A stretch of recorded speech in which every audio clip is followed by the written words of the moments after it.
स्वदेशी जागरण मंच ने भूमि की बिगड़ती हुई स्थिति को लेकर देश भर में 33 संगठनों के साथ मिलकर एक जन जागरण अभियान चलाने का निर्णय किया है। देश में कुल 15 करोड़ हेक्टेयर कृषि भूमि है। सरकारी आंकड़ों के अनुसार उसमें से लगभग 9.25 करोड़ हेक्टेयर अर्थात 9 करोड़ 60 लाख हेक्टेयर कृषि भूमि बंजरीकरण की तरफ चली गई है।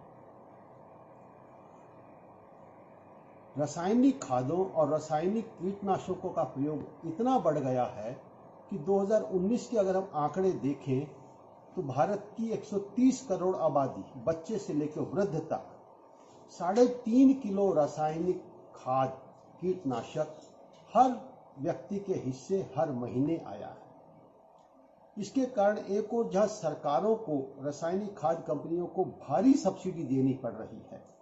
2019 में सरकार को 80,000 करोड़ रुपए की सब्सिडी रासायनिक खाद कंपनियों को देनी पड़ी, तो दूसरी तरफ किसान की लागत बहुत बढ़ गई। साथ ही साथ जन स्वास्थ्य की स्थिति यह हो गई कि आप जितने भी दर्शक हैं उनमें से अधिकांश अगर आंख बंद करके सोचेंगे तो sugar, BP, kidney, cancer, liver रोग, जल जनित रोग से पीड़ित किसी न किसी व्यक्ति को जरूर जानते होंगे।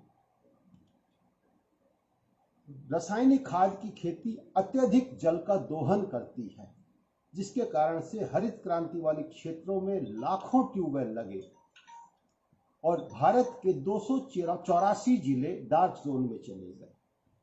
हमें वापिस अपने पशुधन को खेती में पुनर्प्रतिस्थापित करना होगा और स्वदेशी जागरण मंच का मानना है, जहां एक और दुनिया जैविक और स्वस्थ भोजन की तलाश में है, तो वहीं दूसरी ओर भारत की कृषि भूमि में इतनी शक्ति है कि वो विश्व के 400 करोड़ लोगों के लिए ऑर्गेनिक फूड का उत्पादन कर सके। गांवों के युवा, हमारा देसी नस्ल का पशुधन, हमारी कृषि भूमि, जैविक खाद, इन चीजों का अगर हम ठीक से संयोजन कर लें तो भारत खाद्य शक्ति के रूप में विश्व की एक महाशक्ति बन के उभर सकता है। कृषि हमारी ताकत है। इन सब बातों के आलोक में एक व्यापक जन जागरण अभियान स्वदेशी जागरण मंच ने निर्णय किया है। 13 अप्रैल को ये सभी 33 संगठन मिलके 2 लाख गांवों में भूमि पूजन करके इस अभियान का शुरुआत करेंगे। उसके उपरांत ये सभी संगठन अपनी सुविधा के अनुसार 21 दिन का एक पूरा अभियान लेंगे, अलग अलग तारीखों में जिसकी जैसी सुविधा होगी, और 24 जुलाई को गुरु पूर्णिमा के दिन इस अभियान का समापन होगा।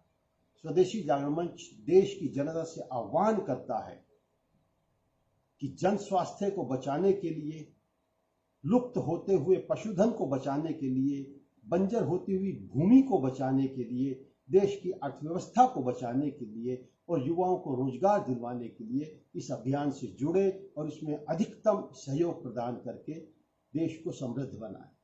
धन्यवाद।